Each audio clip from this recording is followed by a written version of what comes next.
Welcome to this very special edition of the KAJ Masterclass Live, the show which ensures that you profit from your time spent here with experts, either through the industry insights, information, or simply learning from them. And today we have William Cowan. He is a master in helping to build successful careers.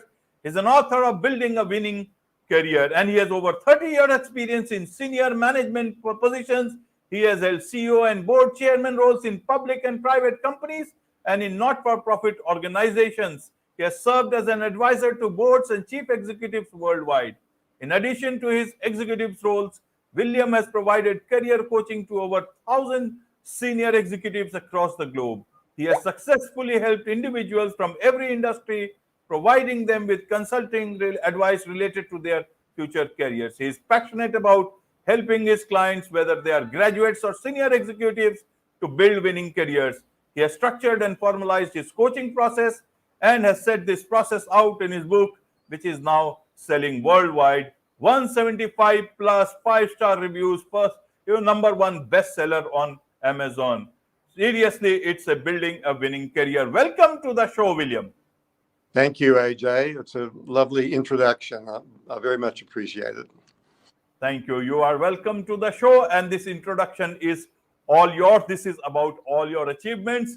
But if I get down to full talking about just your achievements, this show will take a lot of time.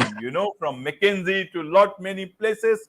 So we will right now talk about how one can build a winning career, and that is what. So first, to understand from you, William, is that what is a winning career, if we can understand for the audience?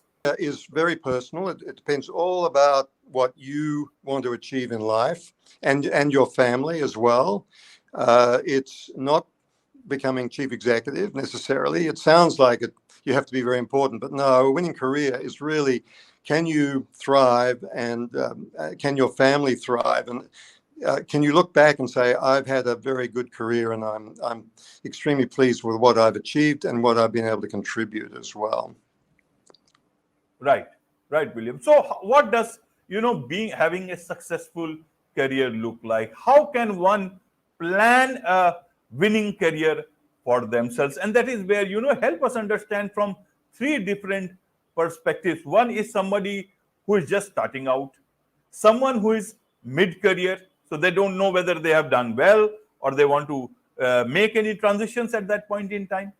And third is people who are 50 plus and they need to work, they want to work. How do they take their career forward and make it a winning career if they have not had till now? So help us understand from three different perspectives so that everyone can benefit. Yes, well, each perspective is totally different, of course. A university student or a young professional or just a young person starting out in their career is going to have a totally different set of experiences. I think our fathers and grandfathers probably had one or two jobs in their whole life. Now people are expecting you to have a new job every 3 or 4 years. So it's the question is, how do you get from one to another? That's one reason why I wrote the book, actually, that people talk about having lots of jobs, but they don't tell you how to progress from one to the other. And most people are not well prepared. So, but a young person, there's a couple of underlying themes. One is we want you to be able to contribute, make a difference, and we want people to let you make a difference. We want you to be able to fulfill your values, not to be in a place where you're uncomfortable with other people's values. We want you to have a job which takes you somewhere where you're not going to hit a dead end in 2 or 3 years. We want your family to be successful as well. And in the end, we want you to be able to earn sufficient money. So when you're starting out, of course, it's very new. You probably don't have a family. You're probably much more flexible. So you're able to look at lots of options. And what I would like people to do is aim high and try to see what options they've got. Too many people are very passive. They just take the first job they can get there that they can find. I want you to try to understand what options are available. And that's true mid-career as well, particularly if you've lost your job. The difficulty is that most people don't prepare well enough.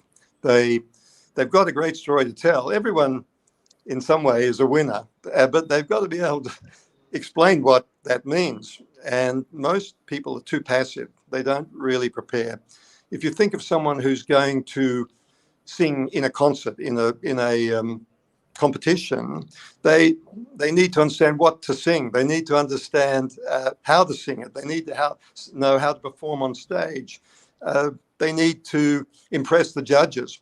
But most people, even though it's a similar kind of process in mid-career or later career, don't do enough work to impress the judges. They assume they can wing it. They assume they can more or less work it out as they go along, as long as they're decent people and authentic. And what I explain in my book is it's actually a lot more to it than that. You have to be very well prepared. Most people don't prepare well enough. Most people don't test their thinking well enough. Most people don't get enough help. Most people go into interviews without really doing the homework they should be doing or understanding how to handle an interview. So most people are not well prepared.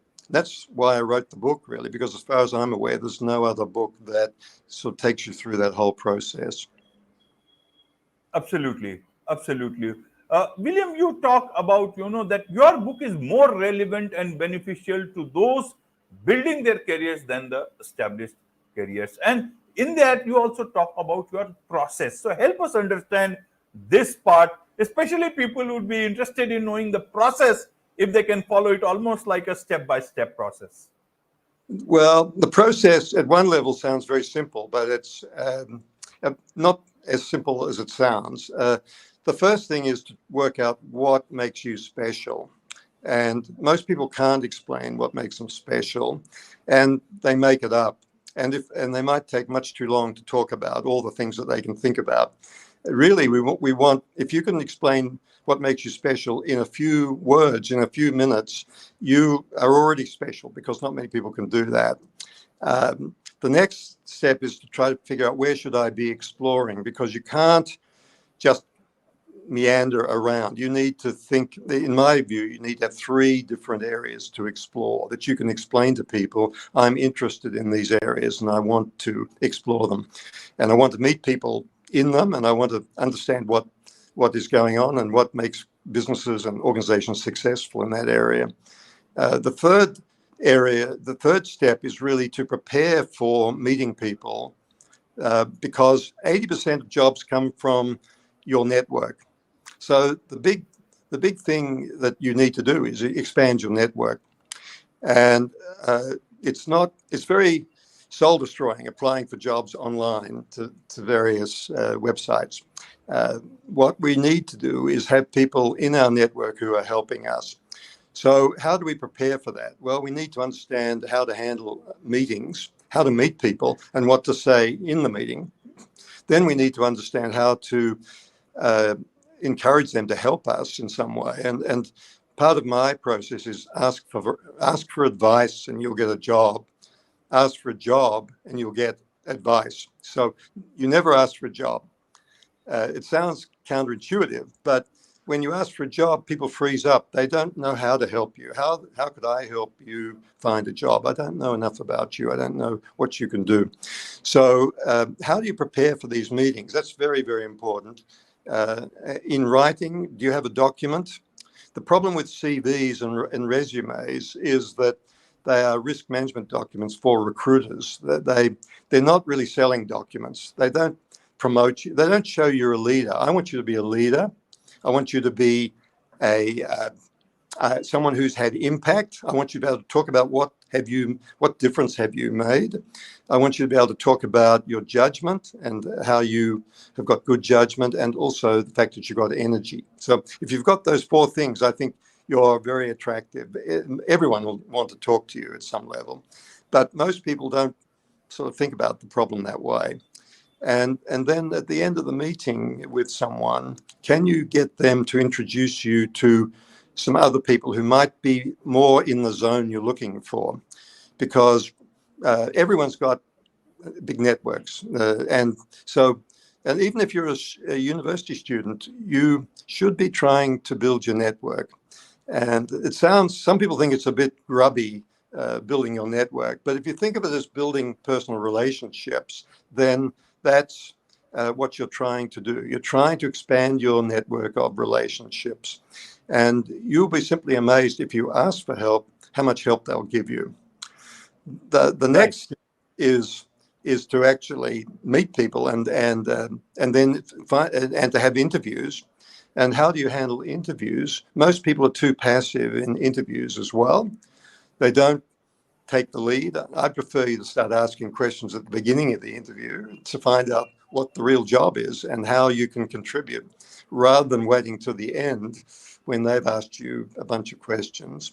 So I want you to initiate the questions in the interview. This is quite uncomfortable for a lot of people until they get used to it. And then finally, this is a bit like farming. So you're sowing seeds, and a number of seeds could come up. It's not infrequent that people get 2 or 3 job offers. And then the question is, which one should I accept?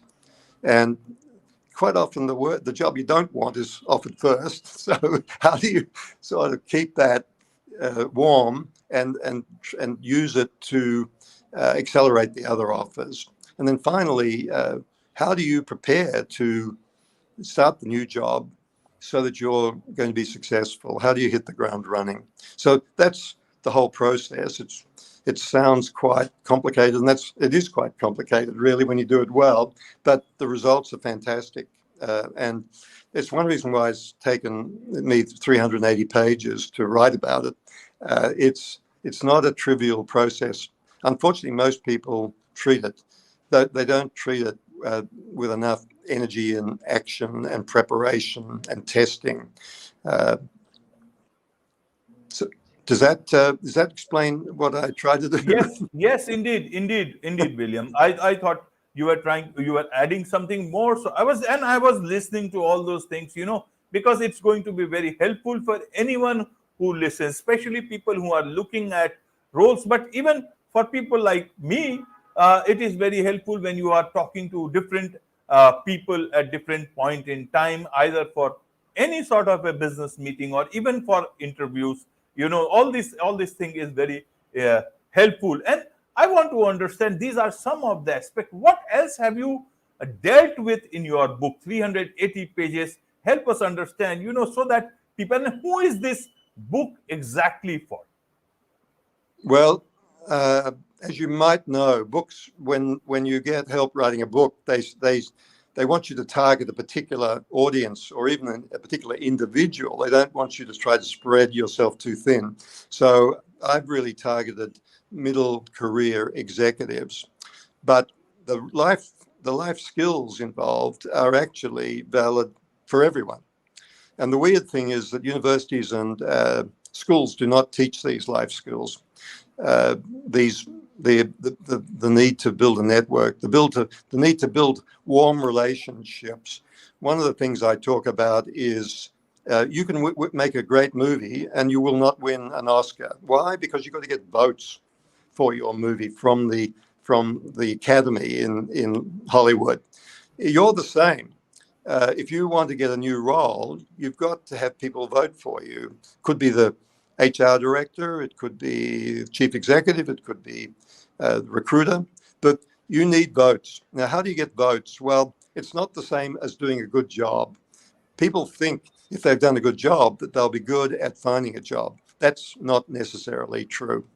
And in fact, it's quite often the reverse. The highest performers have never had to look for a job. They've always been sort of offered jobs. But now, if they're looking for a role, they have to generate votes. And you do that by building warm connections, which has got not nothing, but very little to do with how good you are at your job. It's all about interpersonal relations. And can you build an emotional connection with people? Can you bring them with you? Do they want to help you? Do they respect you?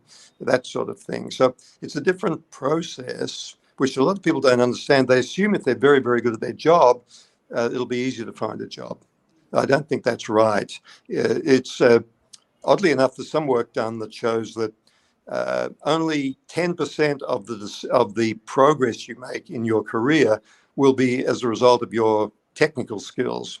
30% will be a result of your brand, your personal brand, how you present yourself, your values, and so on. And 60% will be dependent on who is out there helping you, who's in your network. And that's pretty staggering, really. And I think at university, they teach you all about how to be proficient. They don't teach you all about how to build your network and how to present your brand. Right, right, William. You know about these things well. You have been into very high positions, and you know what exactly you are looking for in a candidate. In terms of a candidate himself or herself, when they are looking for a job and there are uh, roles available for them, what are you talk about five elements to consider when evaluating a new role? What are these one can look at? Sometimes it can be a problem of plenty, sometimes it can be what is the way to evaluate a role that has just come up for you? Well, I think your evaluation is the five things that I spoke about. Values, can you make a big difference? Will they let you, by the way? You might be able to make a huge difference, but people in the business won't let you. They don't have the risk appetite or the money, or they don't trust you enough yet. Where's it leading? How's it treat your how's your family going to? We don't want you traveling 3 or 4 Okay. weeks a month. And then finally, will you be paid enough? But oddly enough, the people evaluating you will be looking at five different things. They'll be looking at, do they trust you? And that's why this warm connection is important. If you're introduced by someone, you're more likely to be trusted than if you're just a name on a list. Because if they trust the individual who's introduced you, then they will trust you. So that's a huge step up. That's why networking is so important, and having a network that helps you. The second thing is, can you do the job? Now, the surprising thing is that most job descriptions don't describe the job. They tell you the functional skills you need, but they don't. They're sort of the shop window. They don't show you that you're going to be working in the basement and it's flooded. That your conditions are going to be terrible and the clients are upset and they don't have enough money and so on. So your job is to find out what is the real job and can I contribute there, and do I want to, by the way. The third thing is, do you fit? The issue, people don't want to work with someone they don't like, so it's going to be pretty important that they like you, and will they want to go to work with you every day? So fit, and the more senior you become, the more important fit is. So they'll be assuming you can do the job pretty much, I think, as for senior people, but do I want to work with this person? Do I like their style? Do I like the way they operate? Do they seem to be the kind of person I would like to work with? That's vital. The fourth thing is, are you enthusiastic about the job? You don't want to hire someone who's not enthusiastic about the job. But the problem is, I don't want you to be too enthusiastic. I want you to be a reluctant bride. I need to be. I like the idea of this job very much, but I need to understand more about it. So that's really important. And then finally, they want to look good when they hire you. There's nothing worse than hiring someone who doesn't turn out well, because it reflects on your ability and your judgment. So the fifth thing that the hiring people will be thinking about is, do I look good when I make this offer to this individual? So there's very different things depending on whether you're looking from your direction or you're looking from the organization's direction. Right, right, William. Now let's look at it from the other side. A few of the points you've already mentioned, maybe there'll be a bit of an overlap, but in terms of how should I know, or what should I know about, what the hiring teams and recruiters are looking for when they are interviewing me? I know what I want. How do I know what they want? How should I look at that part, get into their minds? Well, that's you need to ask them, and most people don't. That's the scary part. I would say you should never apply for a job until you've spoken to the recruiter or the hiring manager and asked, what is the job and would I be suitable? And that has two big advantages. One is you build some relationship immediately before you apply, and they will remember you, particularly if you've asked good questions and explored what does the job really involve. And then the other advantage is when you actually apply, they will look out for your application. And you'll have a much better application because on the cover letter, you'll explain how you can make a difference in this role. And you won't be making it up. You will have learned from them before you apply. So many people write cover letters and they're not worth reading. In fact, I believe only half cover letters are read by recruiters. So, and one of the reasons is they don't make any sense. They don't know exactly what the job is, what the challenges are. Am I appropriate to meet those challenges? Do I want to meet them? Am I enthusiastic about this job? So it's surprising. People don't ask for much help in this game, and yet it's an obvious thing they should be doing. They should be asking for help from the recruiter, from the hiring manager if they can, and from people who are close to them to tell them about what makes them special. Because most people don't know what makes them special, which is another difficulty that they face. And we must be able to explain what makes us special. Absolutely, absolutely, William. There are so many nuggets, golden nuggets, of wisdom in this interview. In the book, there are 380 pages of wisdom. But in case, one single aspect, most important of job search process that should occupy one's time and attention, what would you tell that as?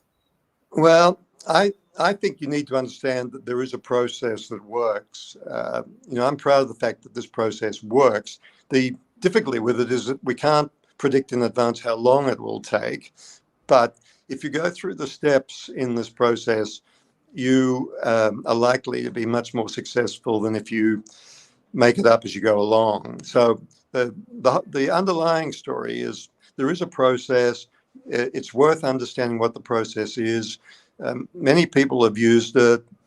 People ask me, how successful have I been with my candidates? And I can say that every one of them has got a job. So over 1,000 people have got jobs. Now, some of them took longer than others, but it's not like we're working with people who won't get jobs again.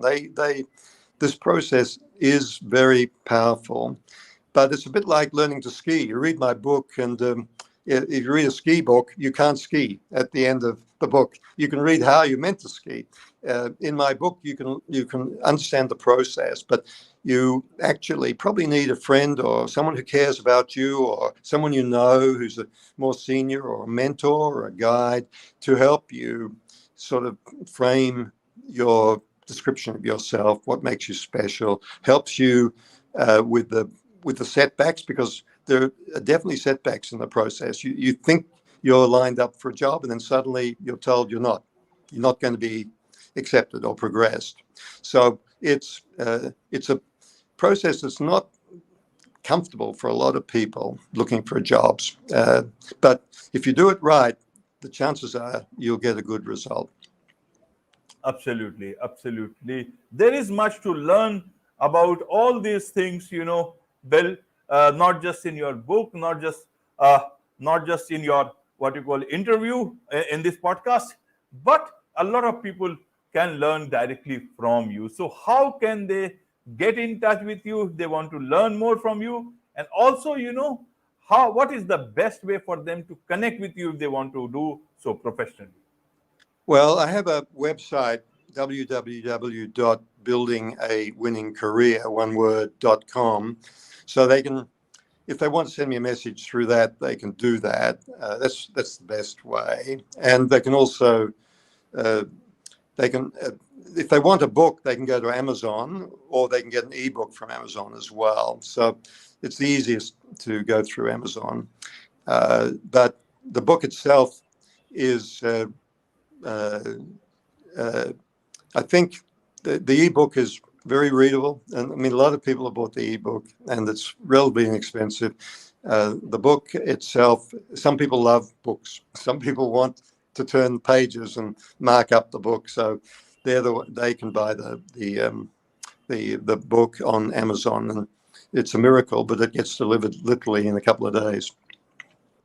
Absolutely, absolutely. Bill, the book is a success bestseller, 175 plus 5-star reviews. And if you can, show to the audience what this book looks like, as you must be having. Here's the book. So Wonderful. that's it. The feedback is it's very easy to read. It's simple and clear. So, and I've used a lot of stories from people I've worked with. It's not just checklists and tables. It's more personal than that. What seems to work, what doesn't work, what's surprising, what seems obvious but doesn't turn out to be the right answer, that sort of thing. So tried to use stories to explain how you can do better. Absolutely, absolutely. On a winning note about building a winning career, it's a wrap on this very special edition of the KAJ Masterclass Live. Thank you so much indeed for joining us. Thank you very much, AJ. It was a pleasure being able to try to respond to your questions. I hope I did a good job. I'll see you. Indeed, indeed.